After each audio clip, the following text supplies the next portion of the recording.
Bueno, vamos a comenzar con oración. ¿Les parece, hermanos? Ponemos la clase en las manos del Señor y pedimos su bendición y que todo lo que estudiemos esta tarde sea de provecho y de bendición para todos. ¿Les parece? Santiago nos dirige en oración, presenta la clase. Oramos, hermano. Gracias, Padre, mi Señor Jesús. Gracias. Bendice este lugar, Señor. Bendícela con tu Santo Espíritu. Derrama sobre el pastor ahora mismo, Señor, las enseñanzas que nos tienes preparadas para cada uno de los que estamos aquí y a su vez a los que te pueden ver ahora mismo, Señor. Bendice, Señor, este día y a cada uno de los que estamos aquí presentes, en el nombre de tu Hijo, amado. Amén. Amén. Amén. Gloria a Dios. Muy bien.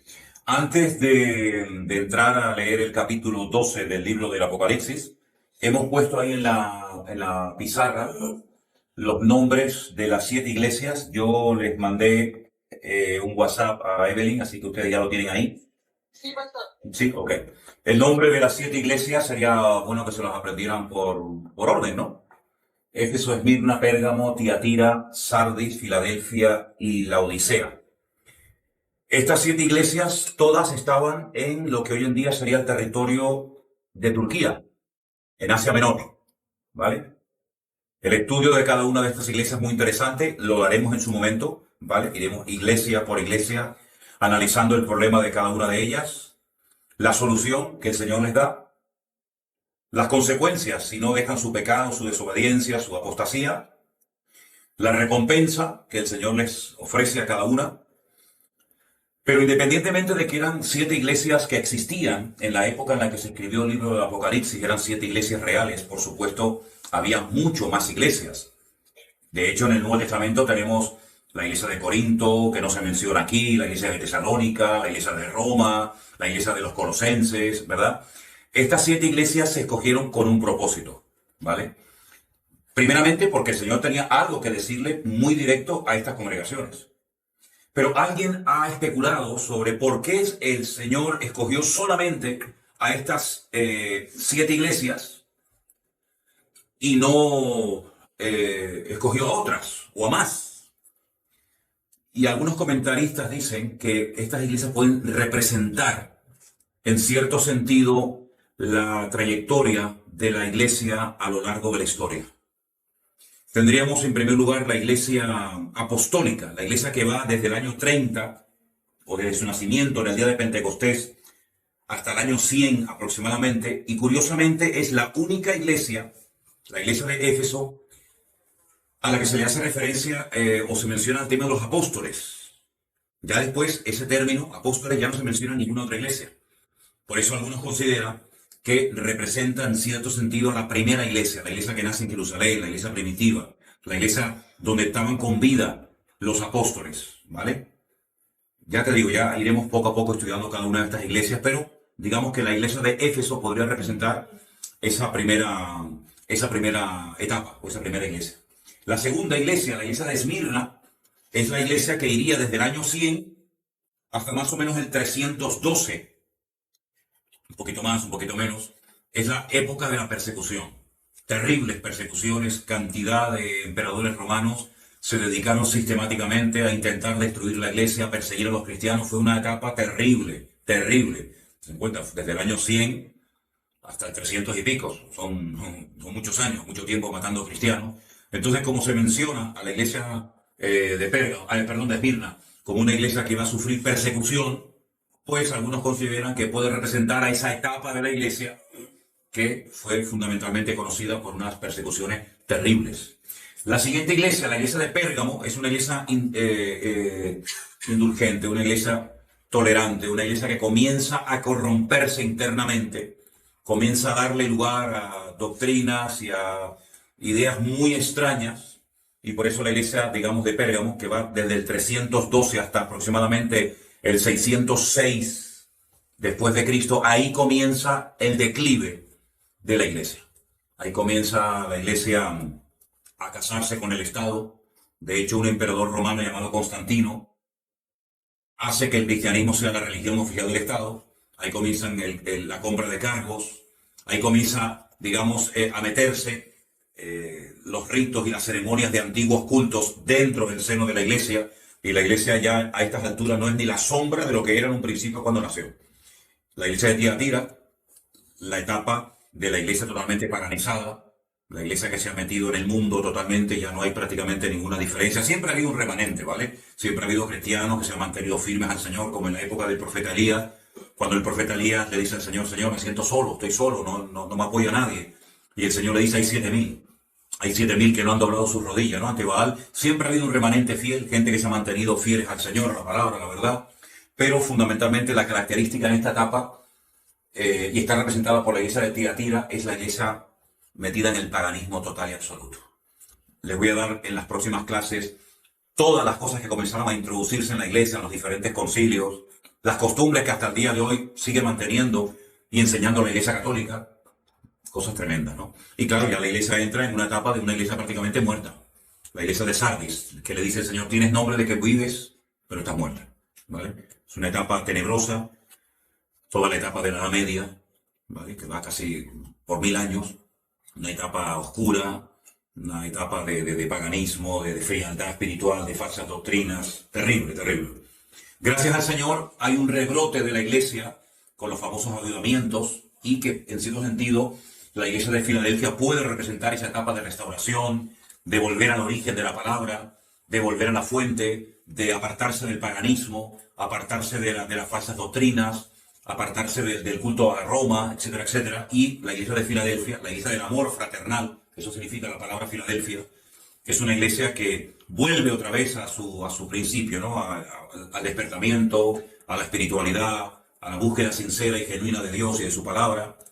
Pero diríamos que hoy en día estamos en una etapa de la iglesia que la representa muy bien la iglesia de la Odisea, que es una iglesia tibia, una iglesia rica, una iglesia que se ha extendido por todo el mundo, pero una iglesia que ha apostatado en muchos aspectos, ¿no? Y vemos hoy en día, lamentablemente, muchas congregaciones cristianas que se enseñan auténticos disparates, que no tienen ningún fundamento bíblico, son auténticos circos, lugares donde la gente va a entretenerse, a pasar el tiempo, está visto socialmente bien, incluso van políticos y artistas y cantantes a las iglesias, porque no se sienten aludidos ni confrontados con su vida pecaminosa, ni con su vida de desorden, y entonces es una iglesia a la que el Señor le dice, yo estoy a la puerta y llamo. Si alguno oye mi voz y abre la puerta, entraré a él, cenaré con él y él conmigo. Entonces digamos que las iglesias del Apocalipsis, desde la primera Éfeso hasta la última la Odisea, son iglesias reales que existían en aquel tiempo, iglesias locales, que estaban en la zona de Asia Menor, ¿vale? Digamos que de Éfeso salieron estas hijas. Éfeso sería la iglesia principal, la iglesia madre, fundada por el apóstol Pablo en Hechos capítulo 19, pueden ver el origen de la iglesia, ¿vale? En esa iglesia de Éfeso estuvo el apóstol Juan y la madre de Jesús viviendo un tiempo, pero al final vemos que la iglesia entra en una frialdad donde no se diferencia muchas veces la vida de un cristiano de la vida de una persona del mundo que no conoce al Señor, y estamos viviendo una etapa en la que la iglesia necesita volver otra vez a la fuente, volver otra vez a la realidad de la palabra, a tener relación con el Señor, a no estar tan interesada en las cosas materiales, que parece que es lo que más le preocupa a muchos cristianos, sino en las cosas del espíritu, ¿no? Estoy leyendo un libro de la biografía de Maimónides y decían que era un hombre que a él le interesaban más las cosas del cielo que las de la tierra, ¿no? Era un hombre que buscaba la espiritualidad, buscaba el conocimiento de Dios, y yo creo que la iglesia debería de volver a esa fuente, ¿no? Volver otra vez a la búsqueda sincera de parte del Señor y no estar metido que si el materialismo, que si la prosperidad, qué coche tienes, qué casa tienes, cómo te viste, etcétera, porque eso al fin y al cabo es efímero y pasajero y no es lo importante a lo que el Señor nos ha llamado, sino a buscar, ¿no? El reino de Dios y su justicia, y todas las demás cosas nos serán añadidas, ¿vale? Entonces, esto es más que nada para que ustedes hagan una idea un poquito de lo que puede representar cada una de estas 7 iglesias del libro de Apocalipsis, que ya digo, las estudiaremos en su momento, una por una. Pero ahora quiero llevarles a un capítulo extraordinario, un capítulo un tanto extraño, porque parece como que no pega, ¿no? Dice, bueno, y este capítulo aquí, ¿qué nos puede enseñar? Capítulo 12 del libro del Apocalipsis. Vamos a leerlo entero. Yo voy a leer un versículo y uno cualquiera de ustedes lee el siguiente versículo, si les parece, ¿vale? Apocalipsis capítulo 12, titulado La mujer y el dragón. No sé cuántos lo leyeron en casa. Sí, amén. Bueno, pero vamos a leerlo aquí también en la clase. Empiezo por el versículo 1.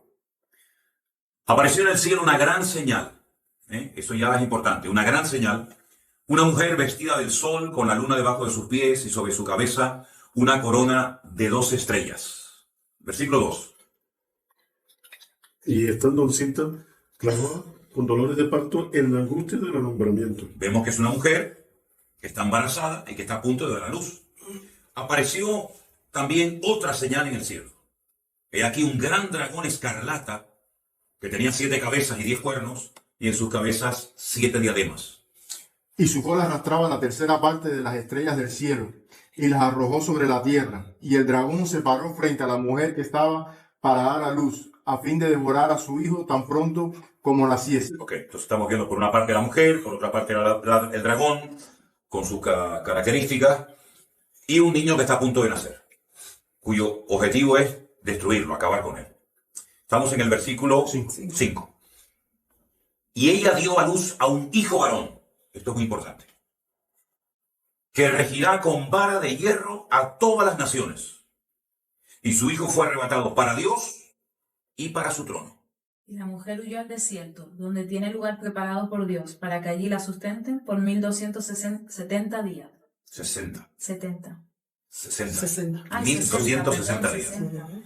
Esta expresión ya la conocemos porque hemos dicho que representa una parte de la tribulación, que también se puede llamar tiempos y la mitad de un tiempo, o 42 meses o 3 años y medio, ¿vale? Después hubo una gran batalla en el cielo. Miguel y sus ángeles luchaban contra el dragón, y luchaban el dragón y sus ángeles, que también lo tenían, ¿no? El 8. Pero no prevalecieron, ni se halló ya lugar para ellos en el cielo. Y fue lanzado fuera el gran dragón, la serpiente antigua, que se llama Diablo y Satanás, el cual engaña al mundo entero. Fue arrojado a la tierra y sus ángeles fueron arrojados con él. Entonces oí una gran voz en el cielo que decía: ahora ha venido la salvación, el poder y el reino de nuestro Dios y la autoridad de Jesucristo, porque ha sido expulsado el acusador de nuestros hermanos, el que acusaba delante de nuestro Dios día y noche. Versículo 11. Ellos le han vencido por medio de la sangre del cordero y de la palabra del testimonio de ellos, y menospreciaron sus vidas hasta la muerte. Por lo cual, alegraos, cielos y lo que moráis en ellos. Ay de los moradores de la tierra y del mar, porque el diablo ha descendido a vosotros con gran ira, sabiendo que tiene poco tiempo. Y cuando vio el dragón que había sido arrojado a la tierra, persiguió a la mujer que había dado a luz al hijo varón.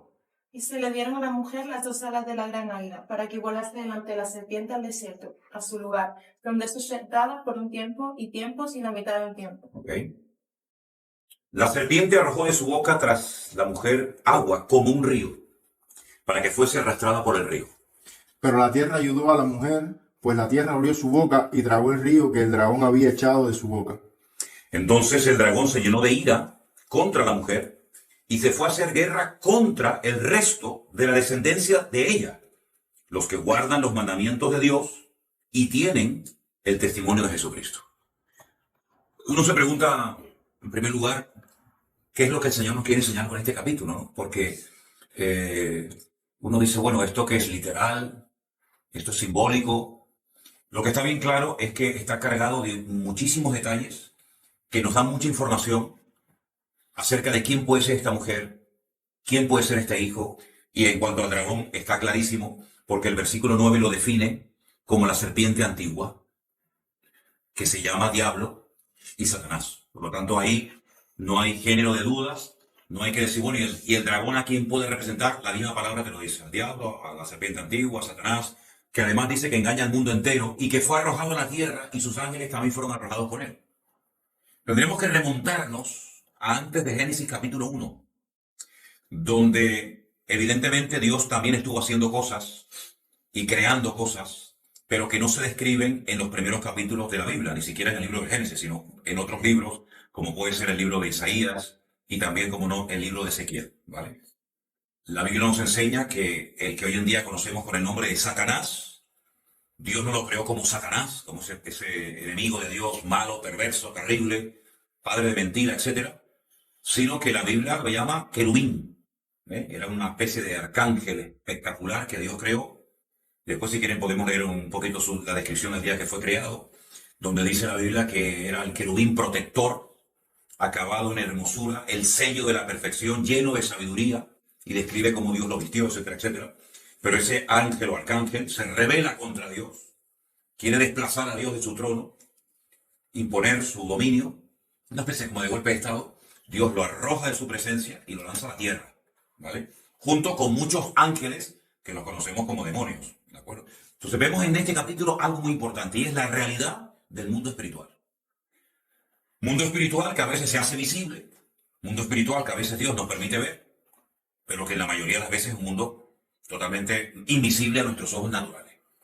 Pero vemos que el demonio, que Satanás, que sus principados, potestades, gobernadores, huestes espirituales de maldad, los ángeles, etcétera, existen, pero en un nivel, en una dimensión que nosotros no hemos sido creados con la capacidad de poder verlos, sino salvo raras excepciones. ¿De acuerdo? Entonces, el tema del dragón está claro. Es Satanás que se para delante de una mujer que está a punto de dar a luz y que lo que quiere es destruir, comerse, devorar al niño para que no nazca. Ahora, el versículo 1 nos da una información muy interesante. Y quiero recordarles que en uno de los sueños que tuvo José, el hijo del patriarca Jacob, dice que José vio al sol, a la luna y a las estrellas que como que le rendían pleitesía, como que casi se postraban delante de él, literalmente, ¿no? Cuando José cuenta este sueño a su padre, el padre inmediatamente le dice: hijo, ¿tú qué nos estás contando? Que tu padre, tu madre y tus hermanos nos vamos a postrar delante de ti. Mira cómo el padre sabía que en ese sueño el sol lo representaba a él como padre, a la madre, representada por la luna, y a las 12 estrellas, las 12 tribus de Israel o sus 12 hermanos en aquel momento. Por lo tanto, Jacob no tenía duda de que el sol, la luna y las estrellas representaban al padre, a la madre y a sus hijos. Y esa interpretación de ese sueño nos viene muy bien para definir o para aclarar de quién se trata esta mujer. Es una mujer que está vestida del sol, con la luna debajo de sus pies y sobre su cabeza una corona con 12 estrellas. Bien. Estaba encinta, clamaba con dolores de parto en la angustia de ese alumbramiento. En el capítulo 3, versículo 15 del libro de Génesis, encontramos la primera profecía, la primera información acerca de la venida de un Mesías. Voy a leerme Génesis 3:15. Apunten ese versículo porque es muy interesante. Una vez que el hombre peca, Dios comienza a, hablar con la mujer, a hablar con la serpiente, a hablar con el hombre y comienza a dictar sentencia diciéndoles lo que van a sufrir, lo que van a experimentar a partir de ese día de la caída, de la desobediencia. Y dice aquí: el Señor le dijo a la serpiente: por cuanto esto hiciste, serás maldita entre todas las bestias y entre todos los animales del campo, sobre tu pecho andarás y polvo comerás todos los días de tu vida. Y dice: pondré enemistad entre ti y la mujer, entre tu simiente y la simiente suya. Esta te herirá en la cabeza y tú le herirás en el calcañar. Esa es la primera información que Satanás oye acerca de la venida de un hijo, de alguien que le va a herir en la cabeza a él, pero que a su vez él va a poder herir a ese que va a venir en el calcañar, es decir, en el tobillo, en la parte del pie. A partir de ese momento, Satanás tiene que ponerse, permítame la expresión, las pilas, porque se ha enterado de los mismos labios de Dios de que va a venir alguien que le va a herir en la cabeza, alguien que le va a hacer mucho daño. Y entonces, digamos que se pone en marcha todo el proceso de la restauración del hombre a través de un Mesías, a través de un hijo que va a redimir a la raza humana derramando su sangre y pagando con ese sacrificio el precio de los pecados. Eso no va a ser inmediato. Desde que se dio esa palabra hasta que nace ese niño, que no es otro que nuestro Señor Jesucristo, hay todo un largo proceso y siglos de historia donde vamos a ver a Satanás intentando impedir que ese niño nazca. Es curioso notar que las mujeres, las esposas de los 3 patriarcas, de Abraham, de Isaac y de Jacob, las 3 eran estériles. Es curioso, ¿no? Sara era estéril, hasta que Dios le abrió una matriz y pudo tener un hijo que fue Isaac. Cuando Isaac se casa con Rebeca, pues su esposa también es estéril, y él dice que tiene que orar, y Dios la sana. Y finalmente, cuando uno de sus hijos, llamado Jacob, se casa y se da cuenta de que una de sus esposas, en este caso Raquel, también es estéril. Sí, es como algo extraño, ¿no? Bueno, aquí pasa algo, esto no es normal, que 3 generaciones seguidas las mujeres sean estériles. Y es que vemos la mano negra del diablo tratando de impedir que el niño nazca. Como esta estrategia no le funcionó. Nos vamos a Egipto y encontramos que por ahí un día se le ocurre al faraón, nada más y nada menos, en ese intento de destruir que esa simiente, que ese niño nazca, pues es el político de turno y el diablo lo va a utilizar para ponerle en el corazón que ponga un edicto que haga matar a todos los niños, no a las niñas, porque Satanás sabe que el Mesías va a venir en forma de varón, no en forma de niña, y murieron muchos niños en el río Nilo. Pero sabemos que la historia, cómo el Señor protegió de una forma sobrenatural a Moisés. Es curioso ver cómo a lo largo de toda la historia, desde Génesis 3:15 hasta que nace el Señor Jesucristo, todos los intentos y estratagemas del diablo por impedir que el niño nazca. Fíjate incluso que cuando el mismo Señor Jesucristo nació, volvió a poner nuevamente en el corazón del líder de turno de Herodes que volviera a matar a los niños. Pero dice la Biblia que el Señor le reveló a José que tenía que huir a Egipto, y así el niño, Jesús, se salvó. Entonces vemos que este es un capítulo que nos describe el intento de Satanás por impedir que este niño, que dice algo muy interesante en el versículo 5, este niño reinará o gobernará con vara de hierro a todas las naciones, y su hijo fue arrebatado para Dios y para su trono. Este niño es nada más y nada menos que el Señor Jesucristo. Entonces ya hemos descartado el dragón, Satanás, el niño, el Señor Jesucristo. Ahora tenemos que ponernos de acuerdo para definir quién es la mujer. Si en esta clase, en vez de estar ustedes, estuviéramos con católicos, por ejemplo, con curas, dirían María. María, porque María parió a Jesús, y entonces tiene que ser María obligatoriamente, porque es una mujer. Pero claro, tenemos que demostrar esa aseveración. Hemos leído algo muy interesante, y es un dato a tener en cuenta. Dice en el versículo 13, cuando el dragón vio que había sido arrojado a la tierra, persiguió a la mujer que había dado a luz al hijo varón. Y se le dieron a la mujer las dos alas de la gran águila, una forma de huir rápidamente, para que volase delante de la serpiente al desierto, a su lugar, donde es sustentada por un tiempo sin la mitad de un tiempo, 3 años y medio. La serpiente arrojó de su boca tras la mujer agua como un río, y todo tipo de persecuciones y de calamidades para que fuese arrastrada por el río. Pero la tierra ayudó a la mujer, pues la tierra abrió su boca y tragó el río que el dragón había echado de su boca. Entonces, viendo que el Satanás, que no ha podido destruir a la mujer ni al niño, se fue a hacer guerra contra el resto de la descendencia de ella. Y aquí automáticamente queda descartada María. Porque cuando Jesús nació, María no tenía hijos antes del Señor Jesucristo. El primer hijo que tuvo María fue el Señor Jesucristo. Los católicos dicen que María no tuvo más hijos. Rotundamente falso. Eso es totalmente falso. Eso es como para querer darle, no sé, más importancia de la que la Biblia le da. Dicen que no, que ella no tuvo más hijos, que ella fue virgen toda su vida, etcétera, etcétera. Pero eso no es lo que dice la Biblia. Eso es falso, eso es rotundamente falso. Eso es una herejía. María tuvo más hijos.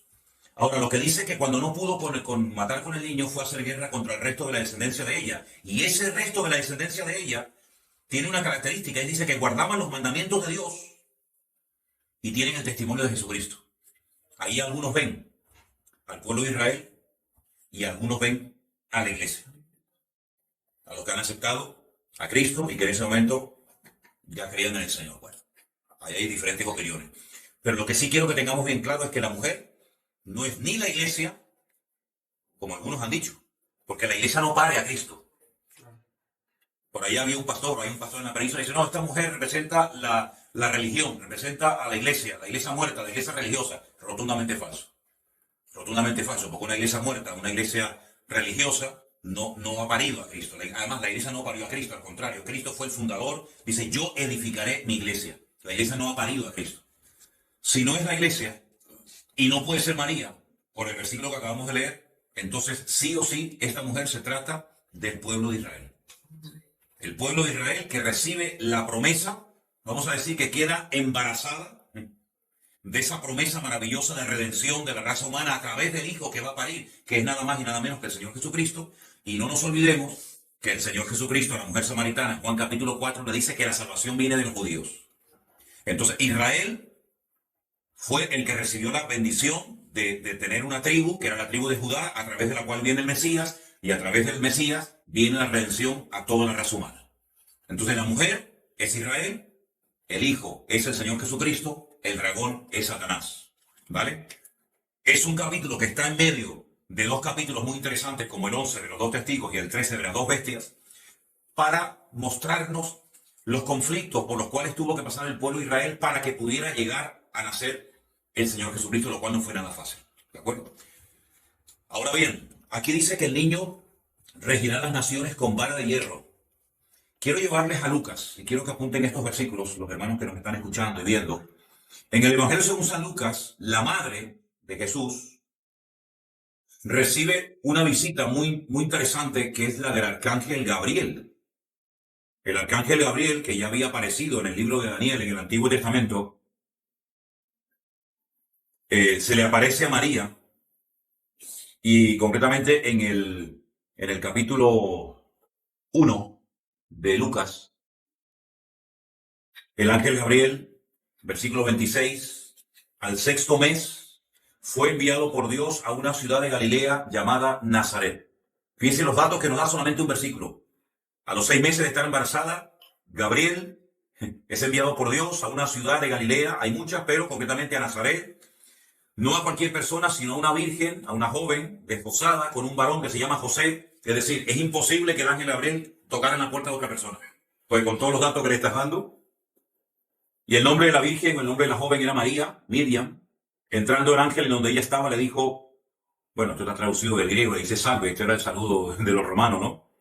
Le diría Shalom, el Señor es contigo, bendita tú entre las mujeres. Mas ella, cuando le vio, se turbó por sus palabras y pensaba que salutación sería esta. Ahora fíjense qué curioso, porque Daniel, cuando ve a Gabriel, cae postrado, cae en tierra, el hombre estaba muerto de miedo, de temor. Sin embargo, esta mujer, lo que más le preocupa es la forma como le ha saludado el ángel, ¿no? No cae al suelo, no se asusta, sino que ella dice, uy, ¿por qué me saluda así? ¿Por qué me dice, el Señor está contigo, bendita seas tú entre todas las mujeres?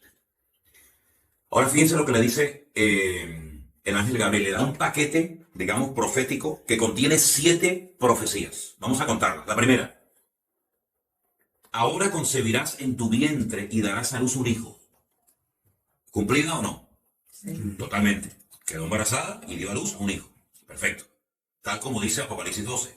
Segunda. Llamará su nombre Jesús. Sí. Totalmente cumplido. Ese fue el nombre que le pusieron sus padres. Tercera. Este será grande. Sí. Más grande que Cristo no hubo nadie, ¿no? Cuarta. Será llamado Hijo del Altísimo. Sí. También fue llamado en alguna ocasión Hijo del Altísimo. Tomen nota de esta. El Señor Dios le dará el trono de David su padre. Esa no. Jesús no tuvo un trono. Jesús cuando estuvo en este mundo no vino como rey, vino como siervo sufriente, según la profecía de Isaías capítulo 53. Él no tuvo un trono, pero se le promete un trono. El trono de David su padre. El Señor le había hecho una promesa a David que nunca faltaría un hijo varón que se sentara en su trono. ¿Se acuerdan la pregunta que los discípulos le hacen en el momento antes de la ascensión de Cristo? ¿Restaurarás el reino de Israel antes de que tú vengas? En este tiempo. Es decir, ellos sabían que el Mesías tiene que reinar, porque era la promesa que se le dio al rey David. Entonces reinará sobre el trono de David su padre, reinará sobre la casa de Israel, de Jacob, para siempre, cosa que no ocurrió en su primera venida, y su reino no tendrá fin, a diferencia de los otros reinos que se levantaron y cayeron, como el Medo-Persa, los griegos, los romanos, los babilónicos. El reino de Cristo será un reino eterno. Entonces María le dijo al ángel, ¿cómo será esto? Esto es muy fuerte, lo que está haciendo esta mujer aquí es tremendo, porque yo no conozco varón, yo estoy comprometida, aún no estoy casada. Y el ángel le dice, el Espíritu Santo vendrá sobre ti, el poder del Altísimo te cubrirá con su sombra, por lo cual también el santo ser que nacerá será llamado Hijo de Dios. Fíjate que aquí se le llama Hijo de Dios, y en el versículo 32 se le llama David su padre, porque por parte física, digamos, David era su padre en el sentido de que era un antepasado de él. Él es descendiente de la casa de David, por lo tanto de la tribu de Judá, pero al mismo tiempo es el Hijo de Dios. Son las dos naturalezas, la humana y la divina, que se juntan en el Señor Jesucristo. Y entonces le da un dato muy interesante. Le dice, tu parienta Elizabeth, que es la madre, o fue la madre de Juan el Bautista, ha concebido hijo en su vejez, y este es el 6º mes para ella, la que llamaban estéril, porque nada hay imposible para Dios. Y terminó con el 38. Entonces María dijo, he aquí la sierva del Señor, hágase conmigo conforme a tu palabra. Es decir, de las profecías que recibe aquí esta mujer, hay algunas que se han cumplido en su primera venida y otras que están por cumplirse en su segunda venida.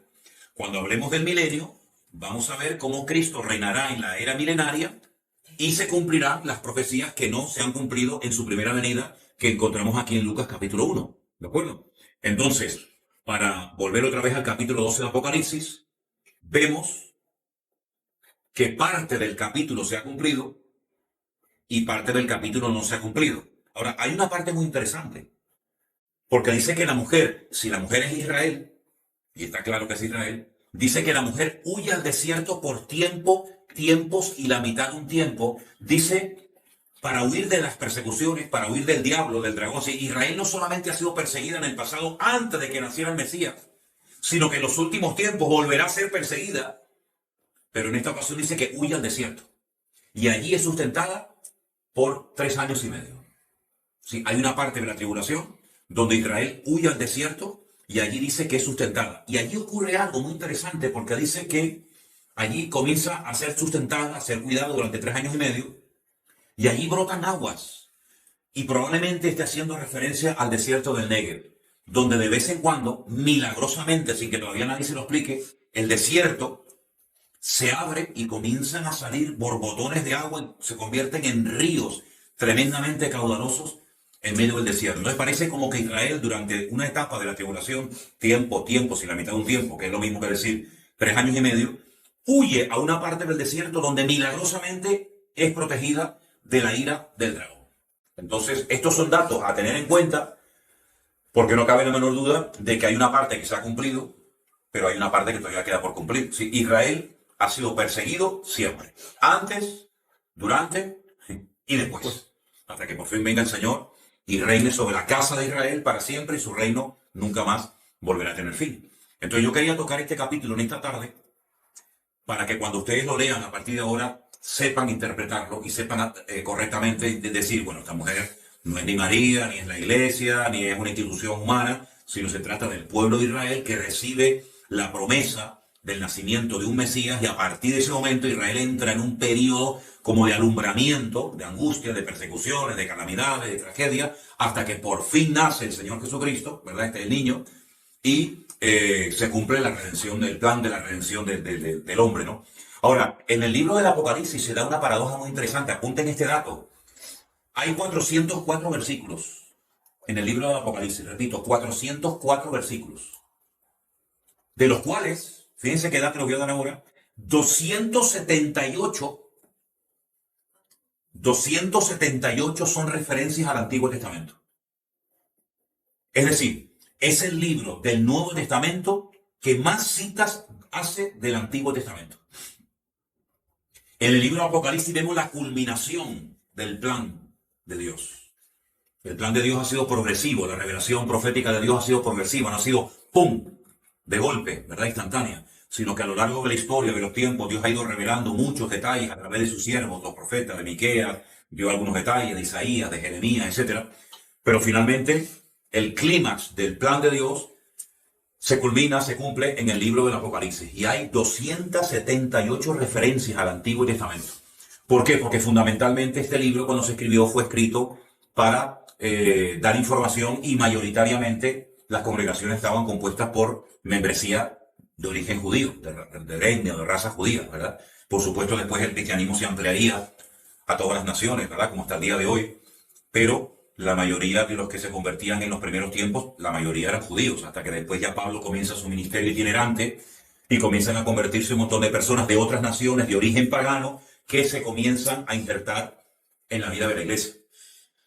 Vamos a encontrar expresiones como judíos, gentiles, inconversos, ¿verdad?, en la Biblia, y hay que saber definir estos grupos de quién se trata, ¿vale? Dios tiene un solo pueblo que está formado por todas las naciones, tribus y lenguas de todas partes del mundo. Evidentemente, Dios no te va a pedir el pasaporte cuando llegues al cielo, el ser judío, o si tú no aceptas a Cristo, dice todos pereceréis igualmente, ¿sí? Es decir, el judío también necesita aceptar y reconocer a Cristo, al Mesías, porque es el camino, es la verdad y es la vida, y nadie va al Padre sino solamente a través de Cristo, ¿vale?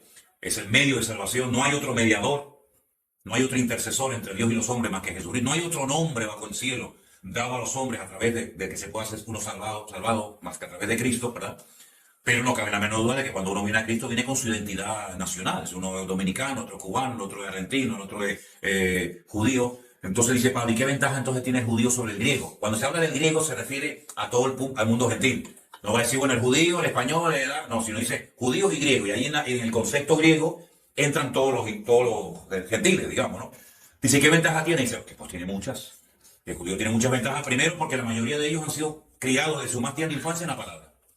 Y la mayoría de la gente que no han sido criados en la palabra, pues han sido criados, sabe Dios, en el ateísmo, en el materialismo, o sabe Dios qué cosa rara.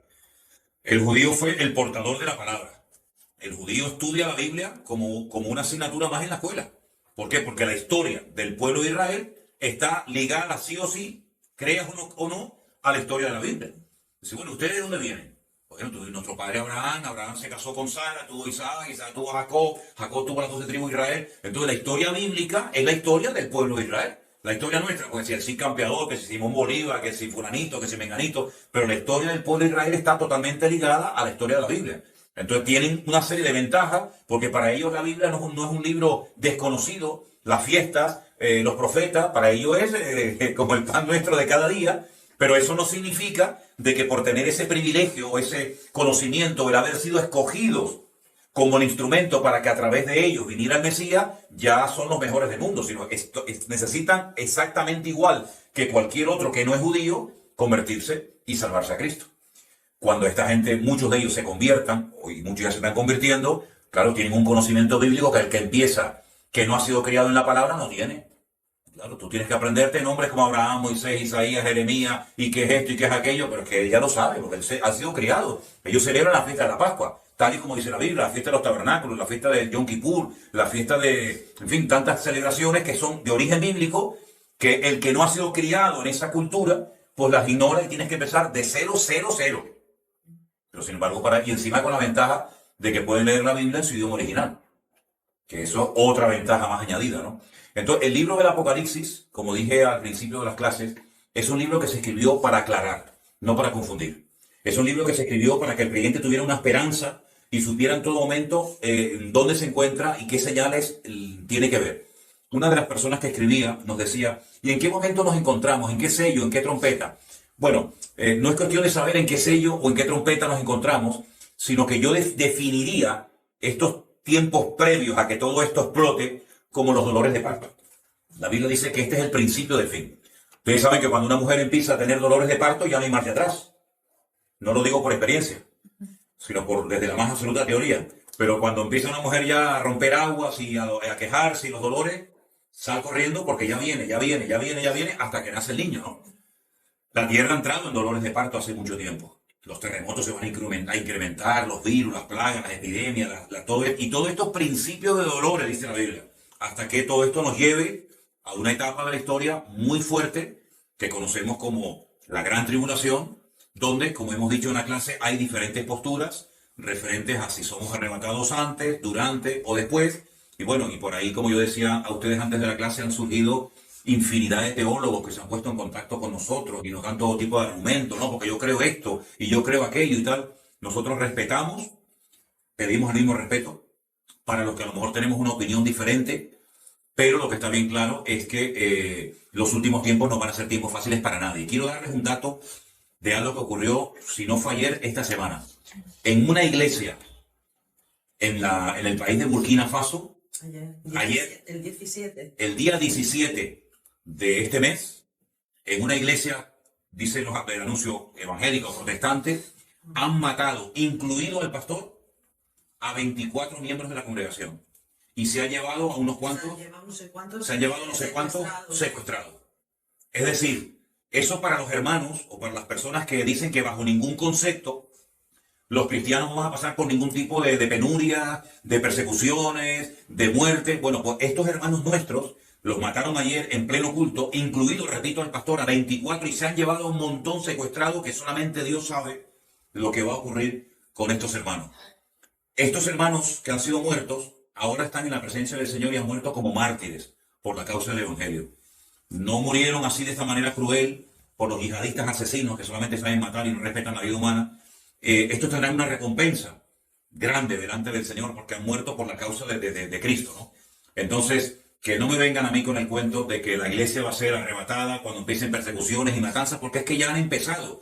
Y el día 15 de marzo, les anuncio a todos los que nos están viendo y escuchando y tomando nota, que el día 15 de marzo se ha puesto con nosotros hoy mismo el Ministerio Internacional Puertas Abiertas y nos van a volver a visitar otra vez a la iglesia. Es un ministerio que actualiza continuamente la situación de la iglesia perseguida, de cuántos hermanos están encarcelados, de cuántos pastores han matado, de las persecuciones, y el día 15 de marzo vienen a darnos la última estadística, los últimos datos, aquí a Tenerife, en nuestra congregación, tanto a la mañana como a la tarde aquí en Santa Cruz. Entonces, hay hermanos que están muriendo por la causa de Cristo, 4.000, decía el artículo, ya van 4.000 en lo que va de año, entre el año pasado y este, ya hay 4.000 hermanos que han muerto. Dile a esos hermanos, enséñale a esos hermanos, que antes de que los maten y antes de que vengan las persecuciones terribles, la iglesia va a ser arrebatada. No te van a creer, porque están dando su vida y derramando su sangre por la causa de Cristo. Entonces, como me decía recientemente una hermana en Italia, no piensa, hermano, que es más sabio prepararse para lo malo, por si acaso, que prepararnos y mentalizarnos para lo bueno y que después vengan persecuciones o matanzas, como están matando hermanos nuestros hasta ayer mismo, aquí muy cerca, prácticamente muy cerca de donde vivimos nosotros, por la causa del Evangelio. Entonces, no nos confundamos. El Señor no prometió que no sufriríamos persecución. Es más, el Señor Jesucristo dijo, todo aquel que quiera vivir piadosamente, de una manera u otra, sufrirá persecución. Eso lo dijo el Señor. Y las persecuciones han caracterizado al cristianismo siempre, de una manera u otra. Hay una persecución contra los cristianos en Europa, pasa que tal vez no es como la de estos hermanos que les acabo de contar de Burkina Faso, pero hay una persecución en los colegios, hay una persecución camuflada, disfrazada de cultura, disfrazada de educación, ¿verdad? Y que está tratando de destruir los principios morales y espirituales que tenemos los cristianos basados en la palabra de Dios, ¿no? Entonces, que no nos engañemos y que no nos confundamos creyendo que a nosotros los cristianos no nos va a pasar nada malo. A nosotros nos va a pasar lo que Dios quiera que pase.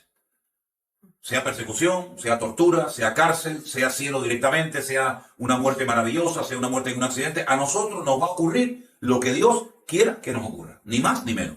Y si el Señor ha establecido que unos mueran como mártires, que otros mueran de viejo, y que otros mueran de un infarto, o que otros mueran de repente, bueno, pues gloria a Dios.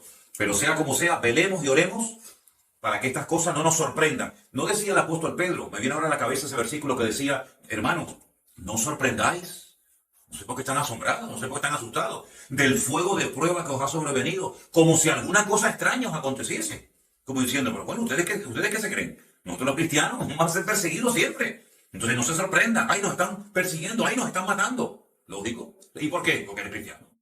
Ese es el delito, porque eres cristiano, porque va en contracorriente, porque el diablo odia a la iglesia. Vemos en este capítulo que intentó destruir a Israel y todo lo que sea Dios lo quiere destruir, todo lo que es objeto de culto lo quiere destruir.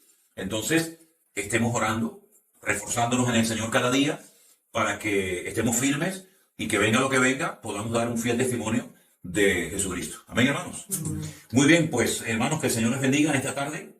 La próxima semana no vamos a tener clase porque estaremos viajando a Israel, pero la primera clase que vamos a tener la tendremos el primer martes de marzo, día 3, se grabará y después se pondrá a continuación. No se sorprendan si la semana que viene no ven la clase, van a ver esta que hemos hecho hoy, porque, ya te digo, estaremos en Israel, ¿de acuerdo? Que el Señor les bendiga, gracias a todos los que han estado con nosotros, y ahora vamos a terminar nosotros aquí orando por nuestros hermanos de Burkina Faso, sobre todo por los que han sido secuestrados, para que el Señor les dé fortaleza y les dé de su gracia y de su amor, para que puedan resistir todo lo que tengan que pasar. Oramos al Señor. Padre Celestial, te damos muchísimas gracias por el estudio de tu palabra, por la fortaleza que nos dan las promesas de la Biblia, por la presencia tuya y de tu Espíritu Santo en nuestros corazones. Queremos orar de una forma especial en este momento por nuestros hermanos que han sido atacados, que han sido llevados secuestrados por estas personas que han entrado violentamente y han matado a tantos hermanos nuestros en esa iglesia en Burkina Faso. Te pido, Señor, que cuides a nuestros hermanos, que les des una fortaleza sobrenatural, que les ayude, Señor, en momentos de humillaciones o de vejaciones o de cualquier cosa, que pronto sean puestos en libertad y que si tú has permitido que sean secuestrados y algunos de ellos que mueran por tu causa, que no nieguen tu fe y que sean fuertes hasta el último momento, fieles hasta la muerte, y tú les darás la corona de vida. Guarda tu iglesia en África, guarda tu iglesia en Europa, guarda tu iglesia en el mundo entero, y que velemos y oremos, Señor, porque los tiempos finales serán tiempos difíciles, tiempos peligrosos, pero tu fortaleza será mayor, y nos agarramos a ti, a tu palabra, sabiendo que tú nunca nos vas a abandonar, sino que tu palabra siempre estará a nuestro lado, y tu consuelo, tu aliento, tu ánimo, siempre estará en nuestros corazones. Pedimos la bendición para esta clase, para los que la van a ver, los que la van a compartir con otras personas que viven lejos. Ayúdanos a estar firmes en la fe, a estar firmes en tus palabras, en tus caminos. En el nombre de tu amado Hijo Jesús. Amén.